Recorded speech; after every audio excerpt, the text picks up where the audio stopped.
Tell me when I have to speak, huh? Yes.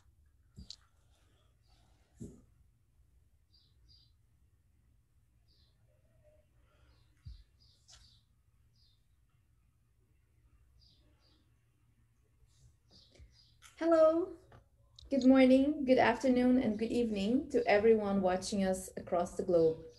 Welcome to the fourth installment of the series Making and Unmaking Exhibitions, a program co-developed by the Centre Culturel Suisse in Paris and the feminist platform for design politics, Futuress. My name is Dina Paim. I'm a design researcher, a curator, and an educator, and the director of Futuress. Over the course of the past year, Claire Hoffman, the curator at the Centre Culturel Suisse, and I have been having many conversations and literally making and unmaking this program several times. As COVID shook our world and disproportionately affected the most vulnerable populations, most museums and cultural institutions remain closed. Against this backdrop, we felt a growing urgency to reflect on the entanglements between the cultural sector and sustainability in a broad sense, understanding at the multidimensional concerted action towards social, spatial, and environmental justice. How is the practice of exhibiting, we ask, be that of art, design, history, or science, fundamentally implicated in the threats we are facing on a planetary scale? And at the same time, how can exhibitions help us attain political momentum and agency around justice? How can it support communities fighting on the front line and leading the way in safeguarding our collective future? The title of the program, Making and Unmaking, reacts to the current reality of uncertainty in planning in which we are all caught up, but also intends to critically look at the functioning and sometimes the misfunctioning of the cultural sector and of exhibition making practices in particular. We have invited curators, museum directors, artists, designers, and community organizers to tackle these issues with us from their various perspectives. You will find the whole program on the website of the Centre Culturel Suisse. And what is more, all the conversations and talks will be published later as essays on futurist.org. Lastly, some technical info to our audience. We hope this is a fruitful space for discussion, so please feel invited to interact, ask questions, and add comments through the chat on the right side of this Twitch channel. You can write all your questions there. All you need is to create a Twitch login, which takes literally 2 minutes and can be done anonymously. And now I would like to invite Claire to welcome our wonderful host for today. Thank you, Nina. And welcome everyone, and welcome especially Fiona Cameron. I'm really delighted to introduce you to Fiona Cameron, our guest today. She's an eminent expert in the field of museology and especially these institutions' engagement with climate change. So in her writing, she seeks to analyze the world changing around us and the way we relate to this world, and particularly how these relations are mediated and narrated in the museum fields. And this is particularly analyzed in science and natural history museums. So the narrative that is constructed by an exhibition or a museum does reveal underlying concepts such as duality imagined between human and non-human entities. And as I understood from the reading that I did of Fiona Cameron's writing, she would like to challenge this outmoded way of stressing an artificial cultural and natural divide. Fiona, you're a lead chief investigator of the international research project Hot Science Global Citizens, the agency of the museum sector in climate change interventions, a project that was led in Australia, analyzing how the museum institutions raise awareness to the changing climate. Currently, you're a senior research fellow at the Institute for Culture and Society at Western State University and an activist academic. So you bring your expertise also to counseling museums and institutions to changing in this direction to a more responsible and sustainable way of doing their work. You researched and published widely on museums and their agency in contemporary societies around the hot topic, so the climate change and the rising temperature, as well as material culture, digital heritage, and the post-humanities.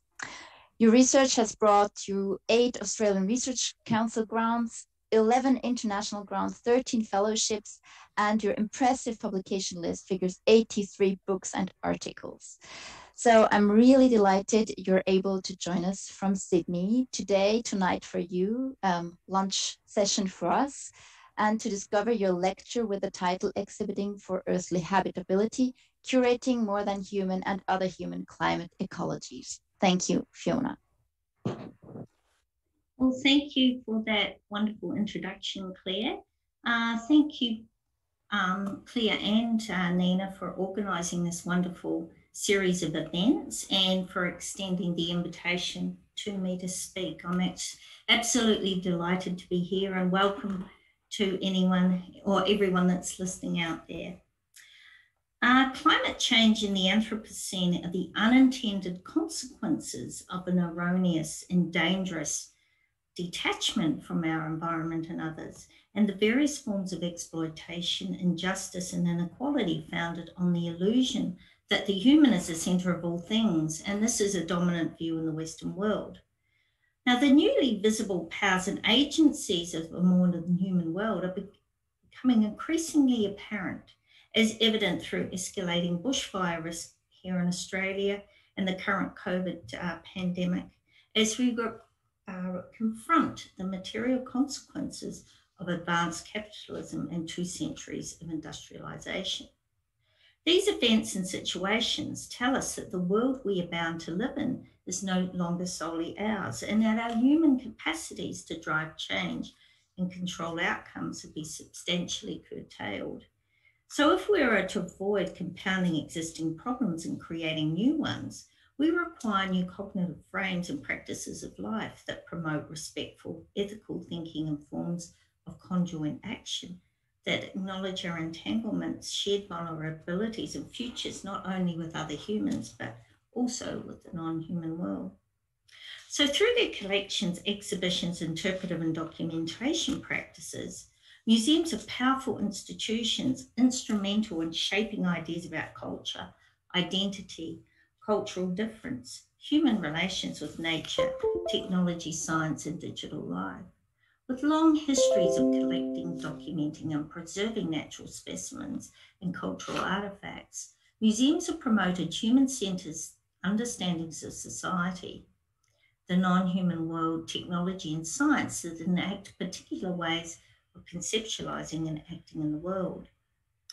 Museums of all genres have an important role in securing a habitable planet by first critiquing modern ways of thinking and acting that have been destructive and reworking modern dualistic views of the world, such as relationships between nature and culture, human and non-human, social and natural, subject and object, self and others.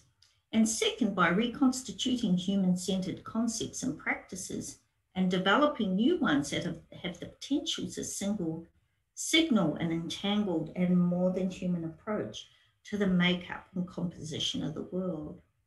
In doing so, museums have the capacity to promote new ways to represent, talk about humans, non-humans, culture and cultural diversity, the environment and climate change as alternative narratives, sets of practices and concepts that can help us think and act in humanitarian and respectful ways. They are therefore ideally placed to frame and promote new theories and practices of a life. This refiguration is what I call a series, or I've been conducting a series of ecologizing experimentations. And by doing this, museums have the potential to rework the possible relationships between things and people through new types of museum practices, interpretive storytelling, communicative strategies, and embodied experiences.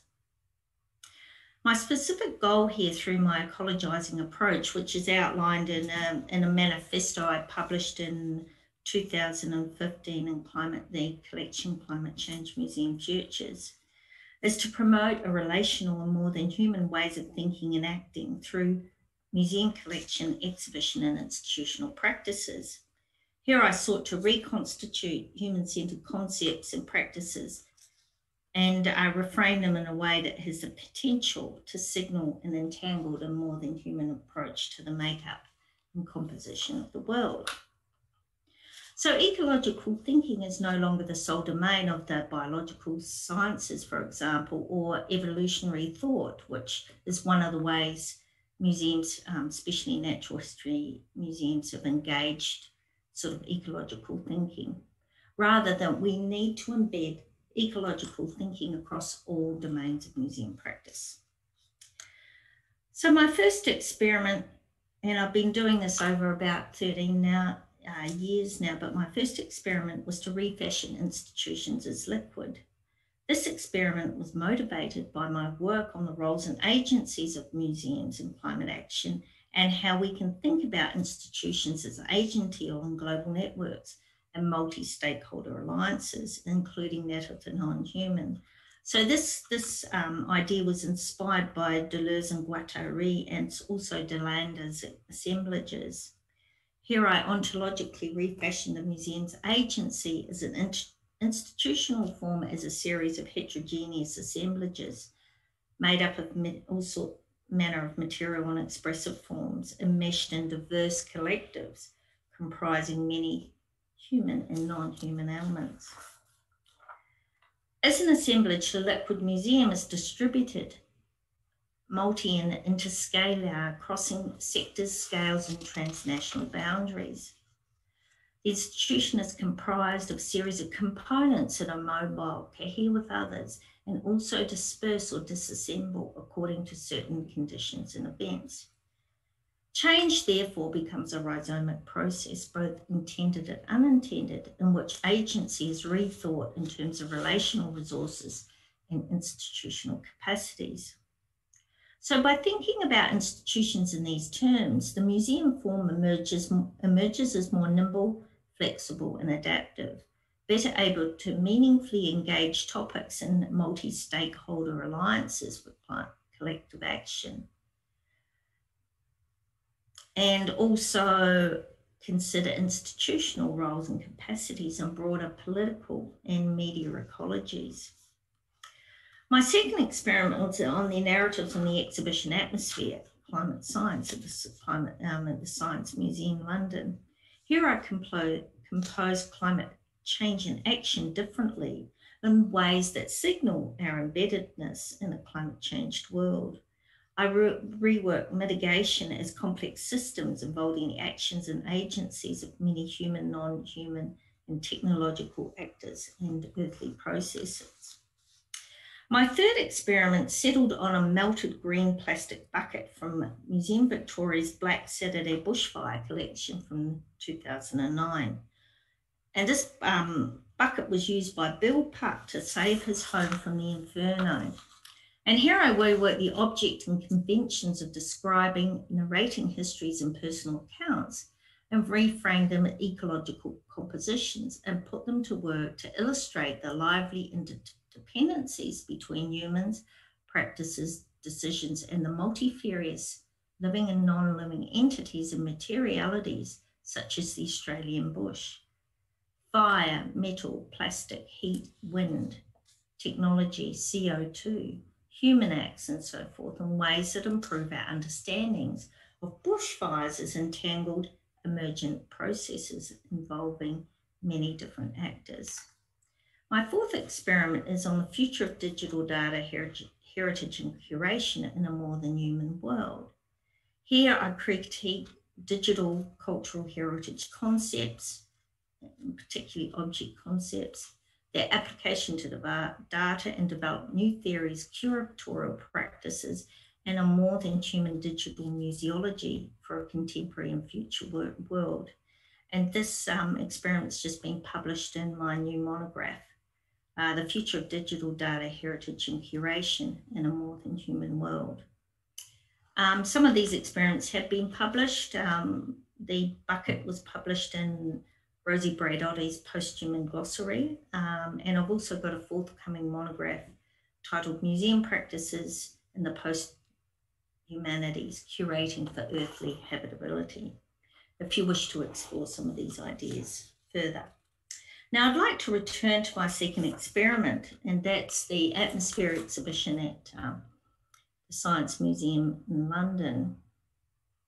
So my concern in this experimentation was directed towards reworking climate science, but also climate governance narratives in museum exhibitions.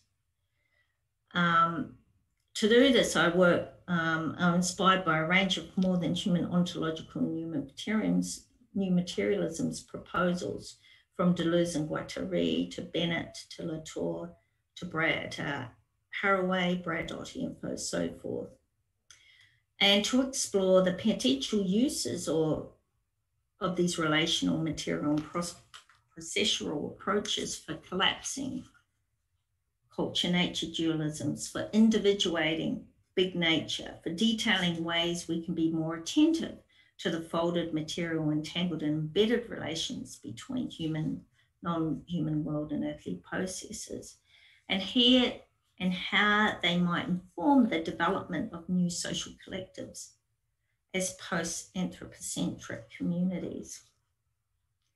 The modern hubris relation between humans and non-human others in an all-encompassing nature forecloses effective ways of dealing with the ecological crisis, because it ignores non-human multiplicities.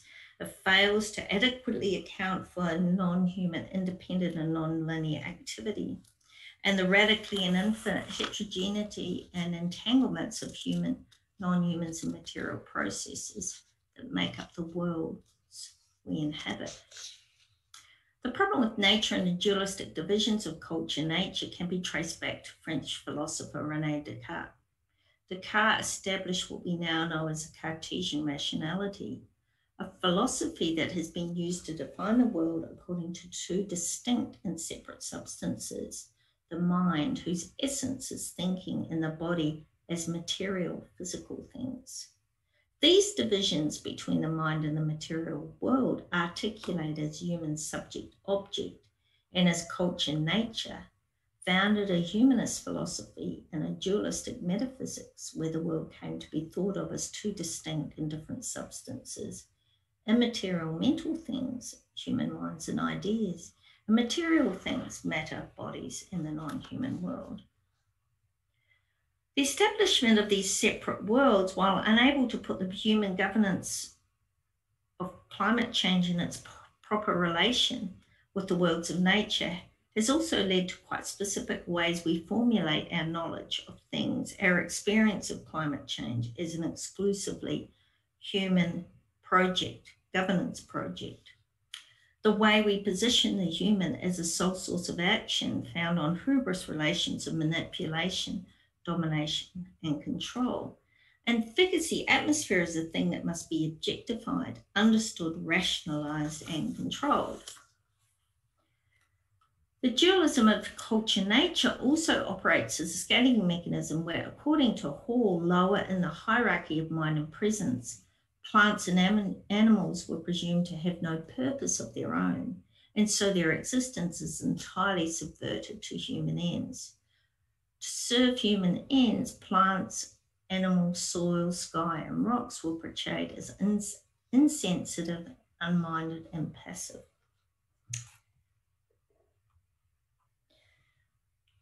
Now, Atmosphere Exploring Climate Science opened in 2010 at the Science Museum in London. At the time, it was revered as a leading-edge exhibition on the science of climate change in the world.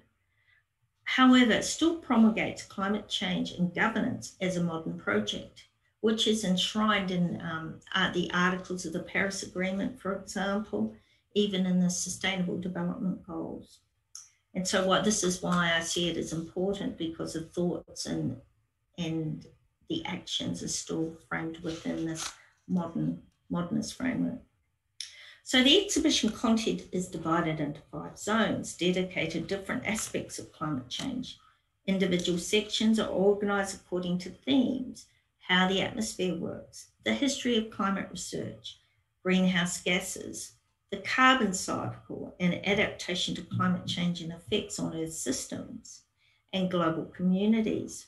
mitigation solutions through economic measures such as carbon markets and science and technological innovation, from large-scale geoengineering projects that seek to extract carbon from the atmosphere and carbon capture and storage to new energy options such as hydrogen cars.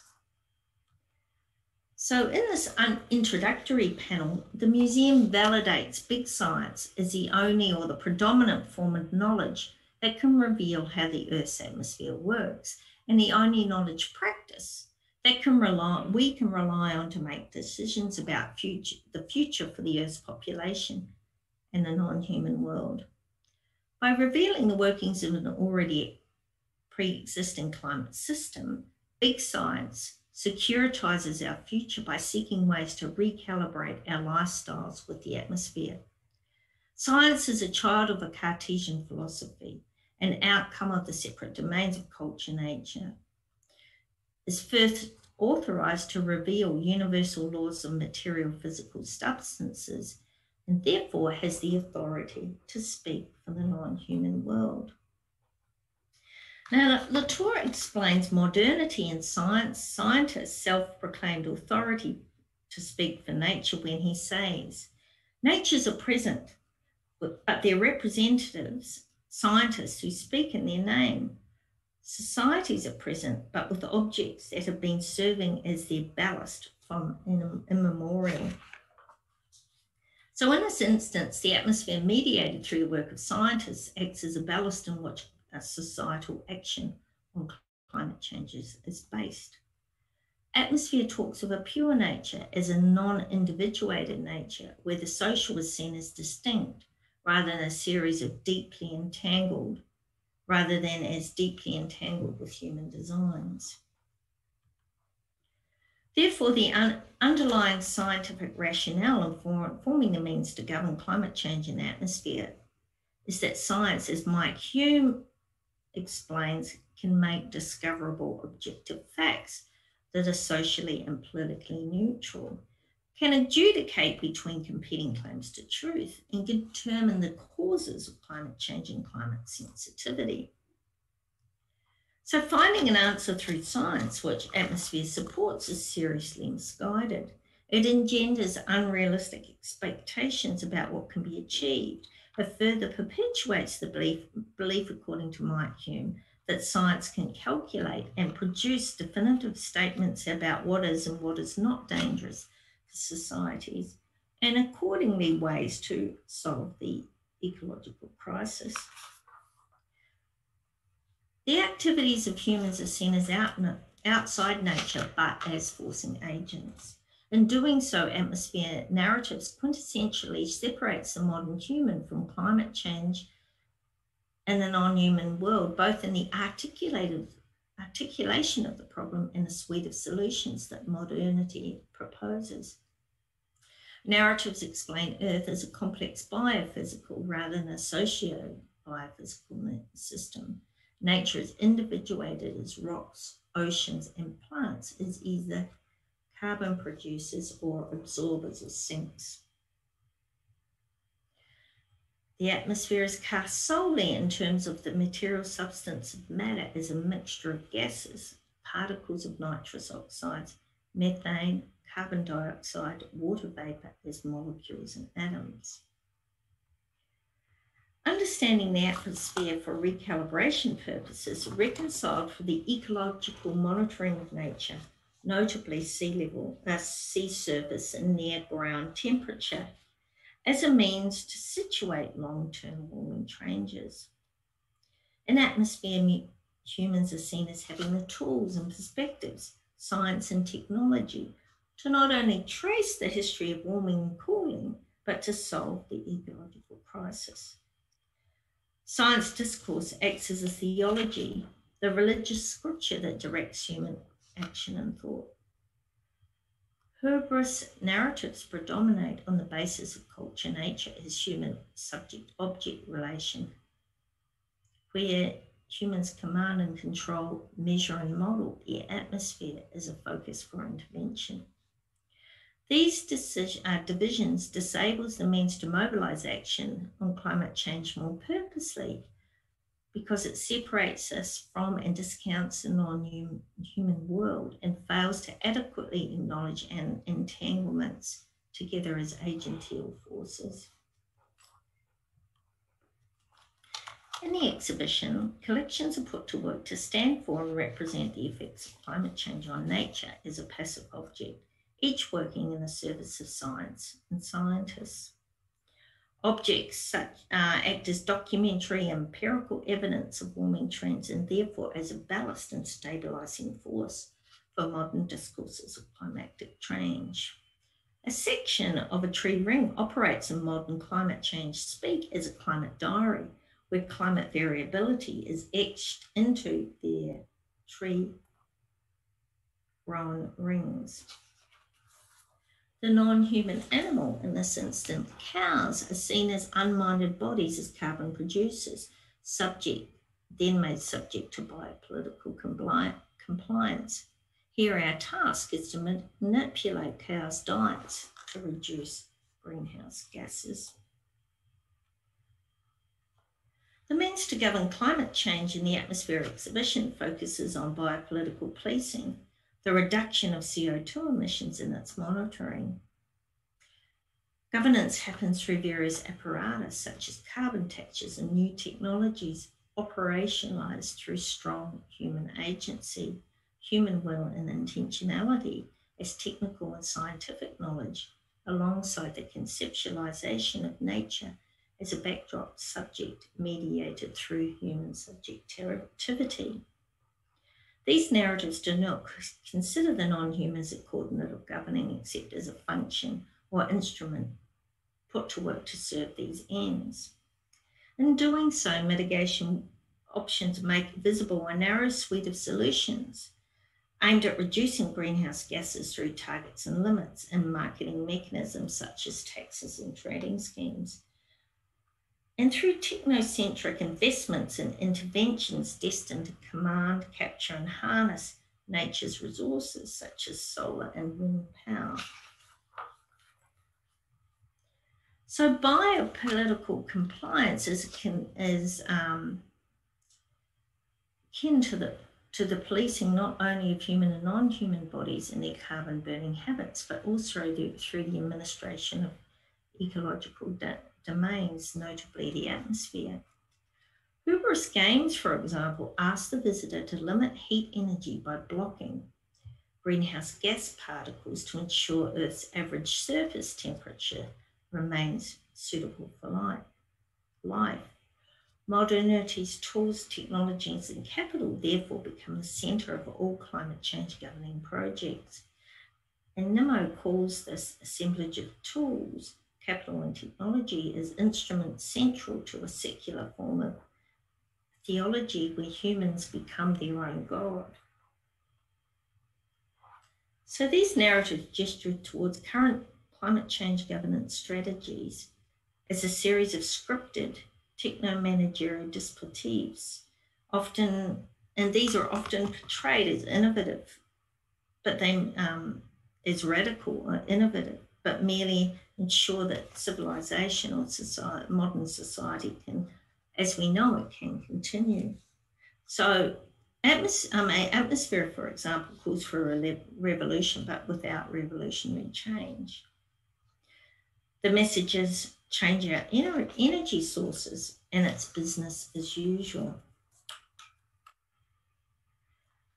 In the exhibition, the desire to securitise human futures is presented solely in terms of climate modelling and computers.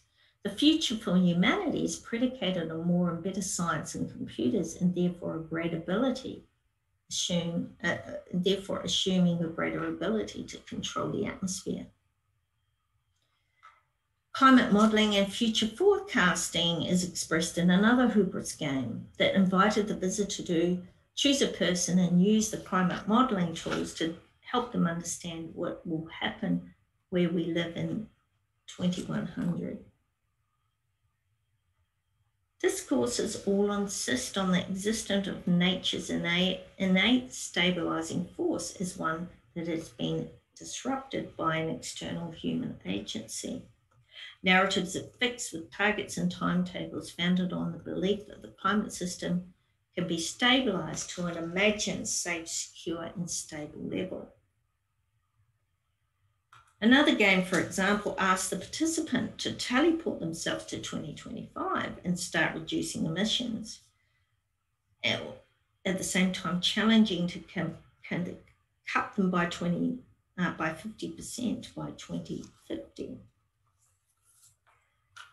Climate stabilisation as a framing concept has directed the means to govern at a global level towards the manipulation of emissions and the static quantification of the equilibrium response, while rendering other ideas and approaches relatively invisible and foreclosing possible alternative socio-natural arrangements.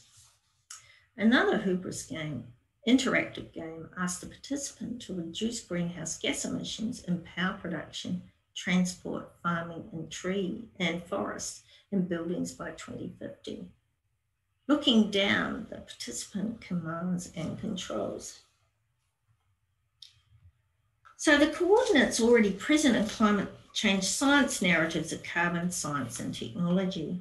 Many more are rendered invisible by modernity's dualisms. In these terms, the target of concern becomes the demon carbon, and that in turn becomes the climate question. Energy options are considered solely in terms of their carbon content. Nature, such as wind, waves and sun, is harnessed to power humanity. Climate mitigation strategies and atmosphere is presented as and reliant on human lifestyle and behavioural change and technological advancement. Therefore, the forms of ecological and relational thought and action that are brought to bear on this issue as a climate response brings together the high emission sectors, transport, buildings, industry, agriculture, changes in energy systems and land use, forestry, the revision of energy efficiency policies, human settlements, infrastructure and spatial planning, changes in investment patterns, sector-specific and economy-wide polities. So that is the ecological relational thought patterns and forms of action that are embedded in the modern project. So in summary, the prevailing normative messages and the attitudes, values and modes of thinking this exhibition inflects centre around 6 key messages.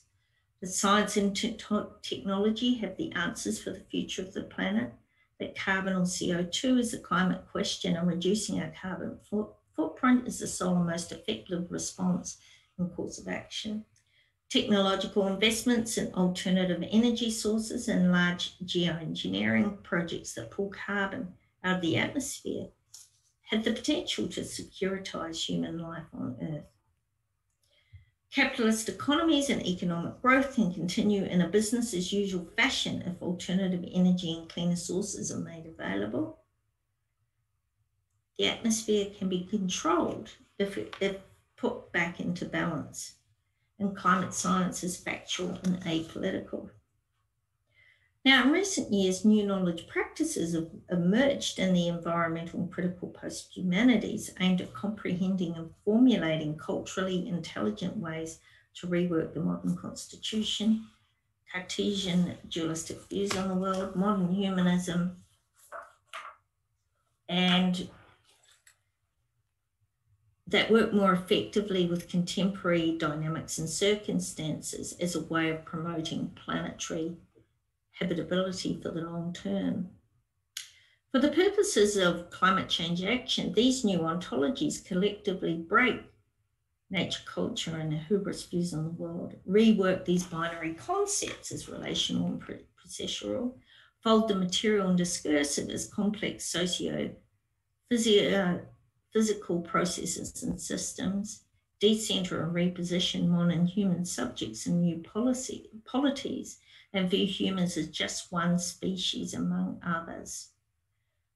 They also dismantle old nature and rework the non-human world as vital, individuated, animate, and and inanimate, each with their own affordances and agencies and situated context.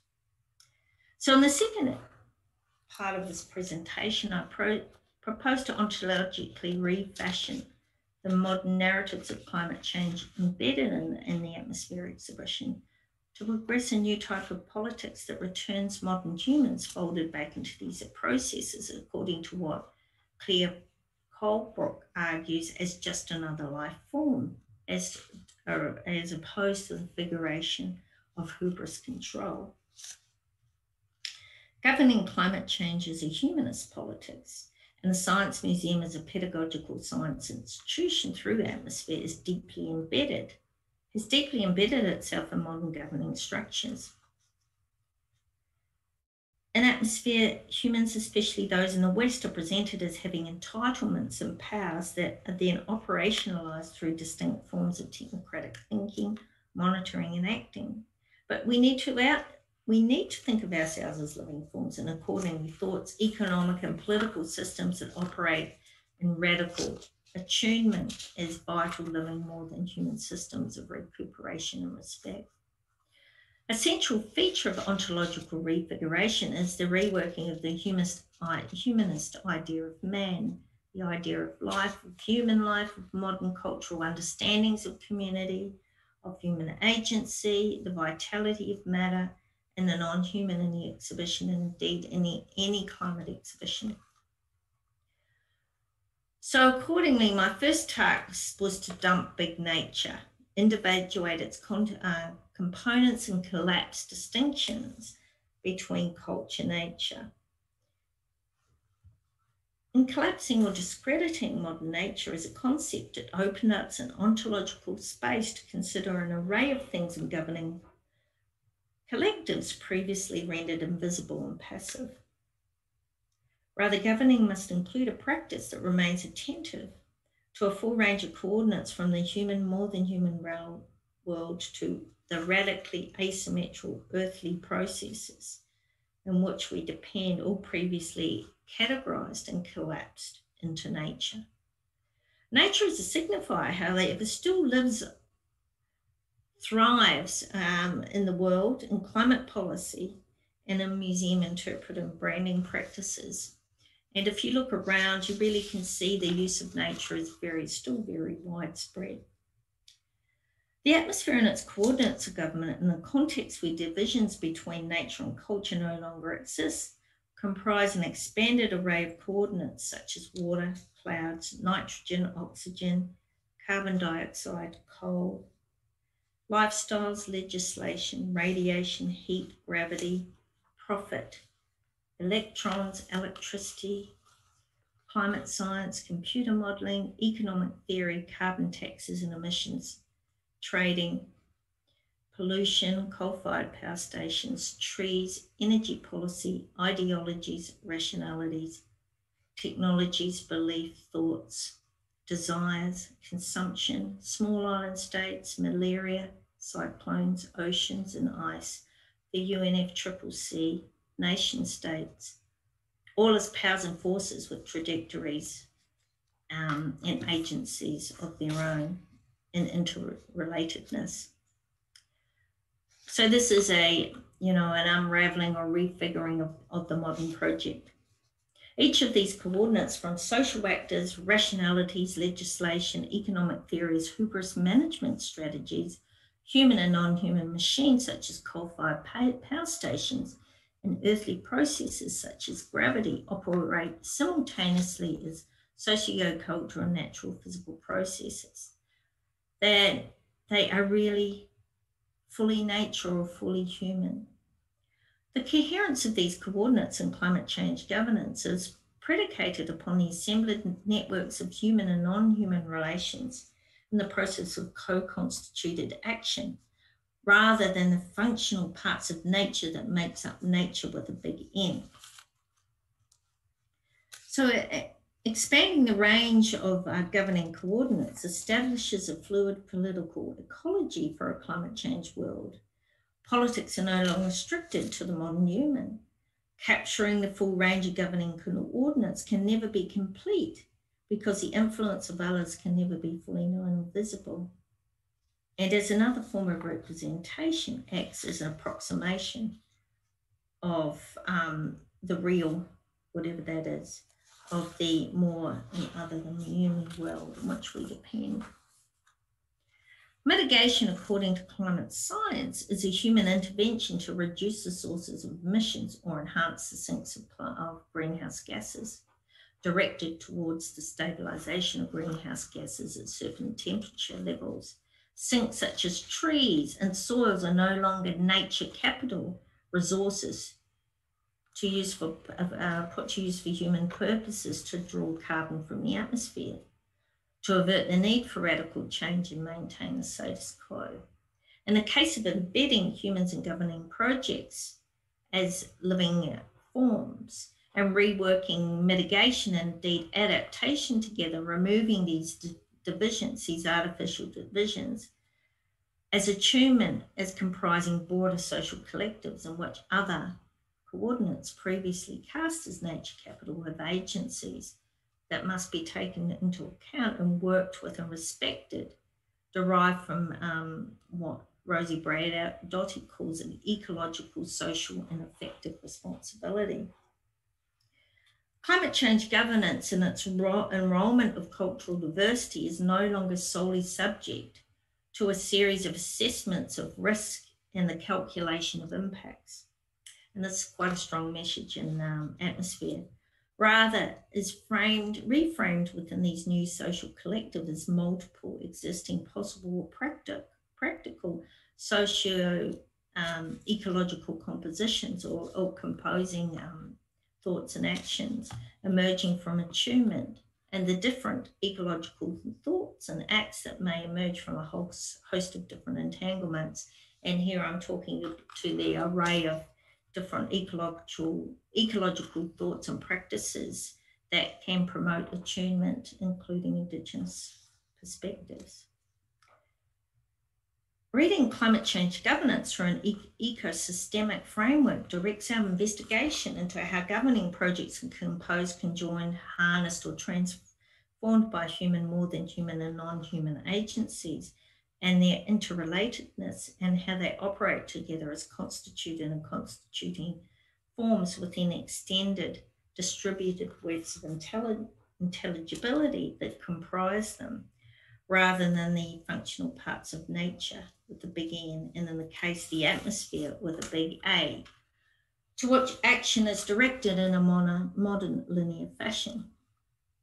The atmosphere is a singular entity as an organising logic in the governance of climate change, according to a simplistic logic of cause and effect, as a means to achieve stability, is therefore no longer productive. The richer ecosystems of coordinates I propose overturns the notion of the human as the sole subject and human subjectivity, whether that be through big science or technological innovation, as the only source of action. So in framing these new social collectives as biotic communities, we induct non-human others into civic life and political and economic relations with humans in new ways, and we weave together new worlds that are fluid, dynamic, and contingent. In doing so, we gesture towards new forms of more than human climate governance strategies that comprise an entire collective of beings and entities that are entangled with each other, each with their own forms of agency, animated variously as matter, biochemical bonds, geological processes, technology, discursive thoughts and desires, and so forth. So here the demon carbon becomes just one of the many coordinates of climate change entangled in many different socio-natural relations. Experimenting with ways to compose new relations between things in smaller and more ambitious ways opens the possibility of thinking and acting in the world differently and in framing new practices and content. In doing so, we can move beyond climate science modelling of the climate system with its focus on the behaviour of the atmosphere as a biophysical system and institute ways to model non-linear linear systems made up of a diverse range of coordinates. And this diverse range of coordinates in which action and processes unfold includes weather, plants, bodies, technologies, elemental materials as a new type of radical co-presence. The figure of the modern human becomes transcorporeal rather than the strong sovereign individual who can change their behaviour. The transcorporeal subject, Tracy Alamo explains, as one conscious of materialism and transcorporeal responsibility as a new figuration of the human after humanism. I also draw on Michel Calhoun's use of the changement. It's a concept drawn from Deleuze and Guattari and refers to arrange or to fit together as an assemblage, arrangement, configuration or layout. The utility of Calhoun's changement is first its ability to conceptualize new social collectives and governing practice as what I call ecological compositions composed of human actants, technological actants, and natural actants, cosmological actants, theoretical and policy actants, both modern and amodern or non-modern, and second, conceptualized governing practices as performed through the interactions between heterogeneous actants whose agency arises from and is distributed across these socio-technical compositions that bring them together. But most importantly, forms of agency are considered variable and to some extent plastic. So the gathering of things can theoretically be changed and reworked by reconfiguring the agencements that brought them together and by attuning new forms of arrangement. By considering governing climate change as ecological compositions, it's possible to some degree to locate sources of action, establish origins, assign responsibility associated with specific action, and the relative asymmetrical agencies between these different coordinates as a type of strategic intervention. So rather than seeing climate change governance as one modern project sets, again, it's a background of one nature, and I'm specifically referring to mitigation here. Governing could be rethought on the basis of multinaturalism as a diversity of natures and diversity of entities as different ecological compositions that involve the human and non-human animated in various ways. And this is, this process is certainly happening in terms of adaptation, but not so much in terms of mitigation. By reframing climate change science and governance beyond the one world ontology of modernity, and significantly, this is now emerging in the adaptation space. Alternative programs can emerge and most importantly, be acknowledged as valid and useful solutions across and through all articulations of governance as attunement and transcorporeality, and also decolonizing strategies. So thank you very much.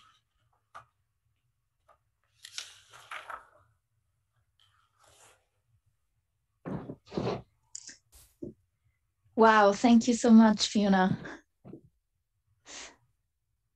I think this was super dense, and thank you so much for showing us all these images of this natural Science Museum, if I'm right, in London, and their way of mediating all these immense questions and connections actually between these entities and cause and effect.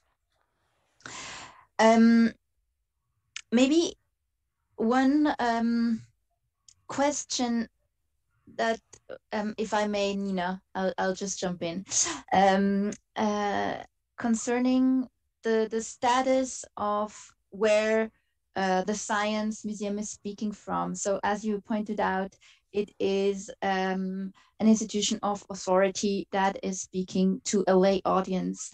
And I'm wondering if this is the way that these contents are mediated best, and if there are other ways of mediating them or making them more accessible and more digestible also for a lay audience. I recently made the Climate Collage, which is a sort of fresque where a collaborative workshop which was invented by Cédric Ringenbach in France, and it is quite widespread at the moment.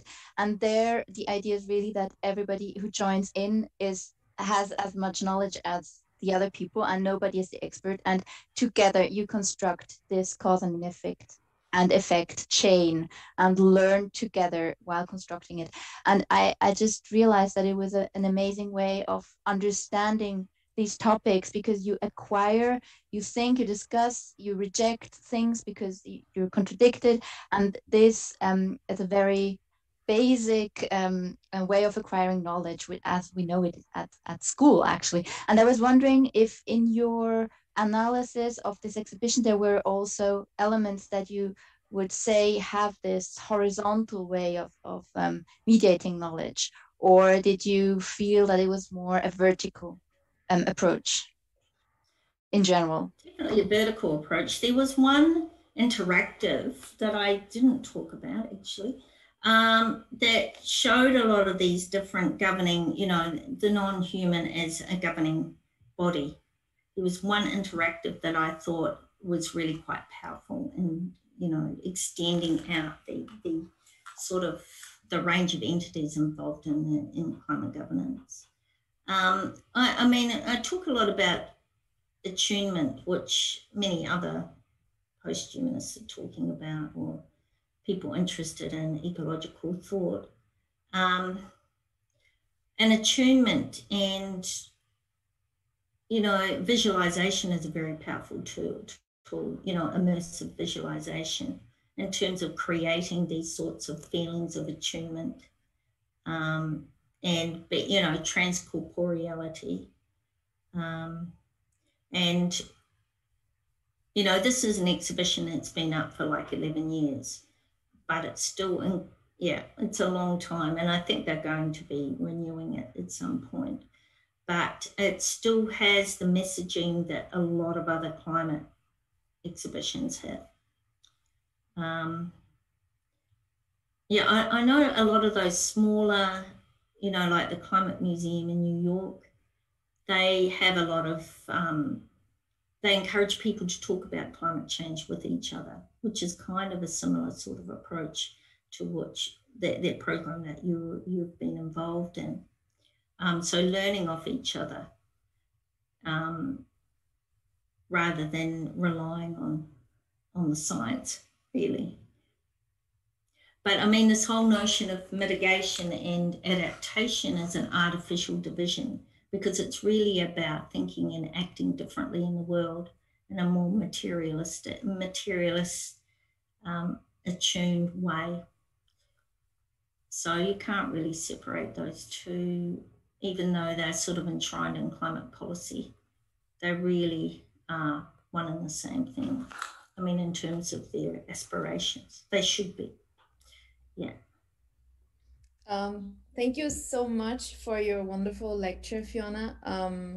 I'll try to make sense. My head is still bubbling, so pardon if it doesn't make full sense. But I was really, there was one thing that you talked about that I feel like for me resonated as like like, I don't know, maybe a center in your lecture, which is how ecological thinking needs to kind of affect all domains of museum practices, and criticize like the kind of the legacy of this binary legacy, which is a modern Western capitalist heteropatriarchal construct, of like nature, culture, us and them, subject, object. I'm wondering if, like, taking that premise seriously, if that doesn't, the consequence of that is that it helps us envision a completely different kind of museum.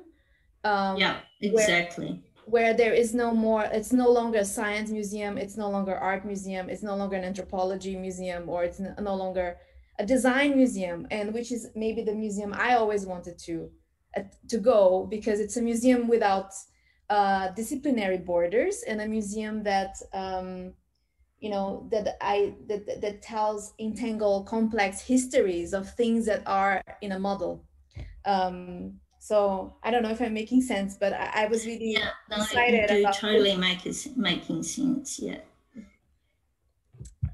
so I don't know if I wanted to maybe hear more about this imagination of what this museum could be, if you can talk a little bit about that. Well, I'm actually writing some of this work up for a new book that's coming out this year. I'm just finishing off a few chapters, but it's just, you know, thinking about museums as being embedded, you know. I think there's still a lot of experimental work that can be done in terms of thinking through these new institutional forms and materializing them in a way.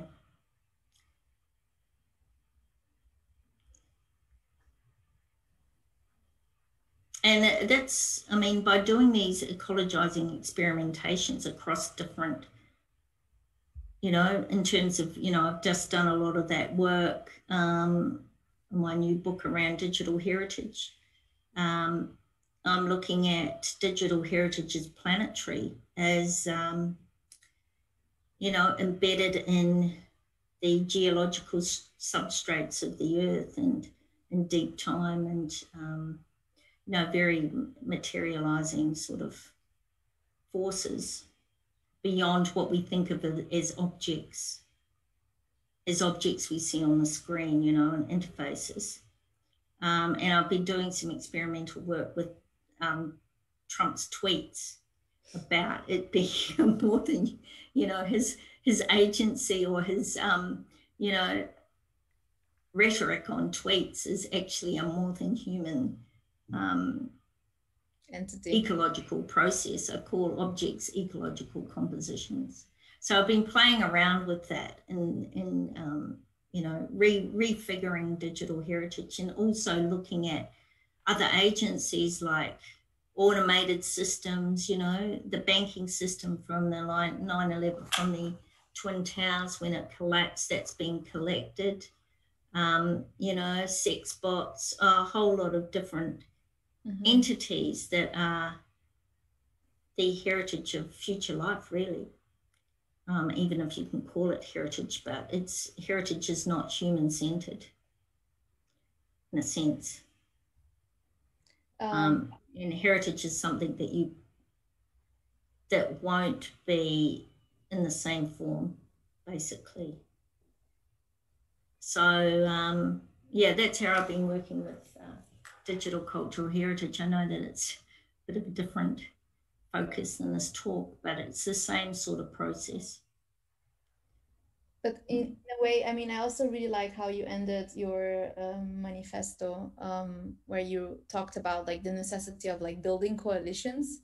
And I see this as effort of like breaking these disciplinary silos and borders and divides and bring different people together into a conversation. And I was wondering maybe if you could speak a little bit about, from your perspective, you know, being in Australia, what would be, let's say, because, you know, making a coalition, it's also about like inviting people to have a conversation and to kind of join forces. And I'm wondering about what are the most, perhaps for in your perspective, immediate coalitions that you want to build with which other kinds of others, you know, humans and non-humans, do you want to build coalitions with in order to imagine this different kind of museum, this ecologizing museum?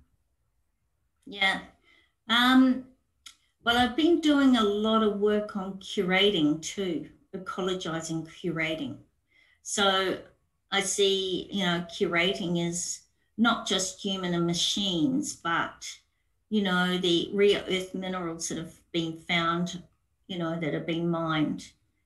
So they're all curatorial agencies, you know. So, you know, a new type of museum would have a re-envision curation as ecosystemic or eco-curatorial coalitions. So that means the curatorial community is much expanded, and involves deep time, and also is planetary in its extent and distribution.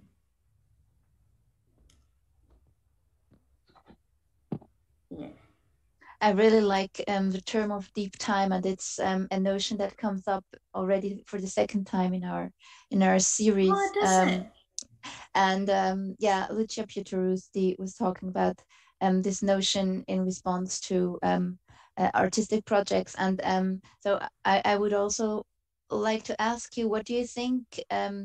Because in a little bit in continuation of what Nina was saying, to explode the boundaries, if within these very numeric, graphic, statistic, figure based exhibitions, is there space for more narrative, mythological, artistic ways of speaking about this? Because I have the impression, or the personal experience, that being touched through art and through also fantastic, fictitious narratives and imaginations, be they utopian or dystopian, has a much more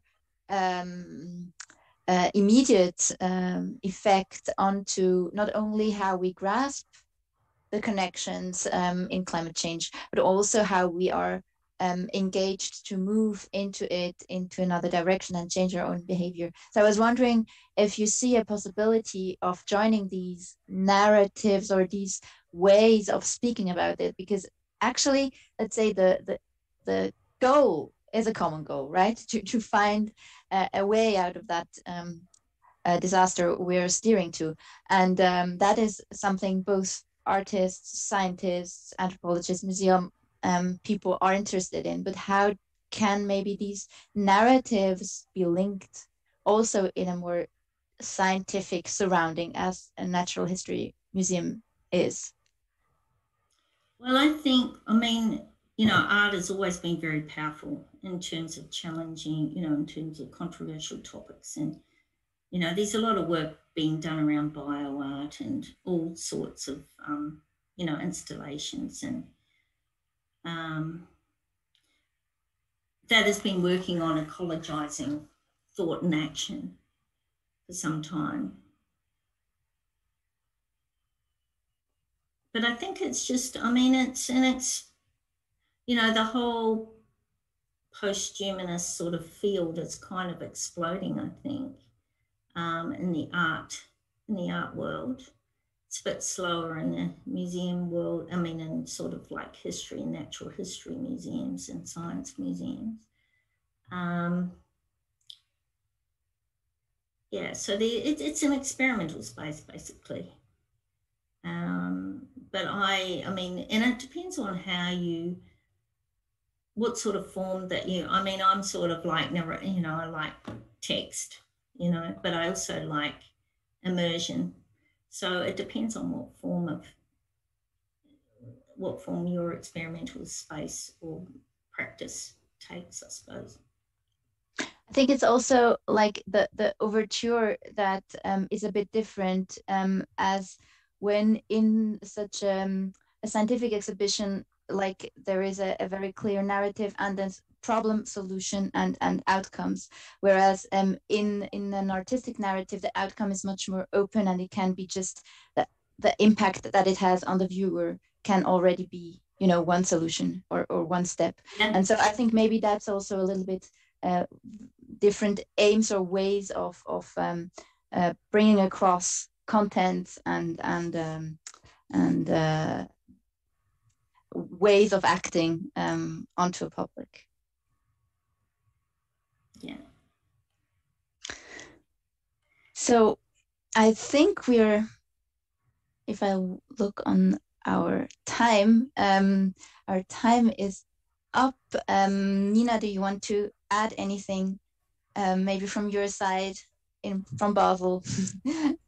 No, I kept having thoughts, as you were talking about, like at the same time, like here in Basel, they are building a new natural history museum somewhere else. So I was curious to the Natural History Museum in the city is in this very old building in the city center that has been like, you know, with the taxidermy animals for like as long as, I don't know. And they're building a new building. At the same time, I was kind of traveling back to, you know, Rio in the National Science Museum, which was also a ethnographic museum that burned years ago in a horrible fire. And now the current our current fascist government wants to is disputing whether they want to renew that museum as a museum of natural history and kind of first indigenous collections, Brazilian indigenous, or if they want to do it for like the Portuguese crown. So I was kind of traveling around all these different kinds of like politics that kind of like define at the end of the day what a museum is. You know, I was thinking about the Museum of Tomorrow in Rio, which I think you visited not long ago, which is a kind of a trying to be a hybrid between different things, but it's also funded by Shell.